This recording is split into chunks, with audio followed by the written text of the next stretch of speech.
Les podcasts du Figaro. Prêt pour le décollage. Vous n'avez pas pu passer à côté. Le bouquet de roses est devenu la star chez le fleuriste. Le coffret de chocolat en forme de cœur a fait son grand retour et les bagues, colliers et autres bracelets sont en promo. Bref, il y a de l'amour dans l'air. Certains vous diront que la Saint-Valentin est une fête commerciale, mais c'est aussi l'occasion de déclarer sa flamme au cours d'un dîner aux chandelles. Et pourquoi pas lors d'une virée romantique improvisée.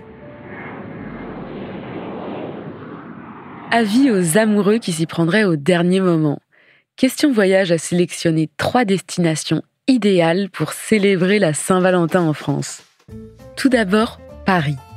La capitale n'est pas surnommée la ville de l'amour pour rien. De nombreux endroits emblématiques invitent les amants à se déclarer leur flamme. Par exemple, le quartier de Montmartre et son mur des Je t'aime. On se balade dans ces rues pavées et on est immédiatement plongé dans le fabuleux destin d'Amélie Poulain. Le Paris romantique, c'est aussi celui de ses toits. On les voit très bien depuis le jardin de la Butte Bergère ou encore du parvis du Sacré-Cœur. Peut-être plus cliché, mais tout aussi efficace, la Tour Eiffel. Que ce soit au cours d'un pique-nique sur les pelouses du Champ de Mars ou depuis le pont Bir Hakeim, avoir la Dame de Fer en toile de fond fait toujours son petit effet. Quant aux amants gourmands, ils opteront pour les tables mythiques de la capitale comme le Jules Verne, perché au 2e étage de la Tour Eiffel. Si la météo le permet, laissez-vous séduire par un tête-à-tête intimiste en terrasse. Vous pouvez tenter la bien nommée Brasserie Grand Cœur en plein Marais ou celle de l'Hôtel Particulier Montmartre. Deuxième idée, une virée en Normandie. À Trouville ou Deauville, marchez pieds nus dans le sable, promenez-vous main dans la main sur les incontournables planches et laissez l'air marin vous inspirer vos plus belles déclarations d'amour. Surnommées les 2 sœurs de la Côte Fleurie, les stations balnéaires sont complémentaires mais différentes.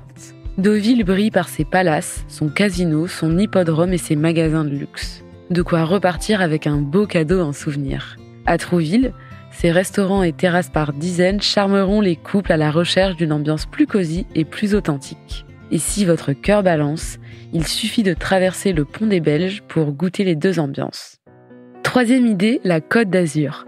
Pour les amoureux à la recherche de rayons de soleil, direction le sud-est. La Riviera saura raviver la flamme de votre couple. Jouez le jeu et glissez-vous dans la peau de stars hollywoodiennes à Cannes. Et dans l'arrière-pays, retombez amoureux en visitant Gordes, le plus beau village du monde d'après un magazine américain.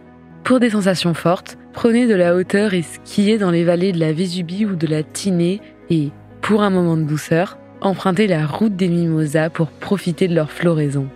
Pour la petite anecdote, saviez-vous que le saint patron des amoureux avait donné son nom à un village en France ? Au cœur du Berry dans l'Indre, à moins de 3 heures de route de Paris, vous pouvez visiter le village de Saint-Valentin. Si vous y passez, n'oubliez pas de réserver une table au 14 février, restaurant gastronomique franco-japonais, et de faire un détour par le jardin des amoureux. Là-bas, vous pourrez déposer vos souhaits d'amour éternel à l'arbre à vœux. Merci d'avoir écouté ce podcast. Je suis Julie Malo, journaliste au Figaro. Si vous avez aimé ce podcast, n'hésitez pas à vous abonner et à laisser votre avis. Vous pouvez retrouver Question Voyage sur Figaro Radio, le site du Figaro et toutes les plateformes d'écoute. À bientôt!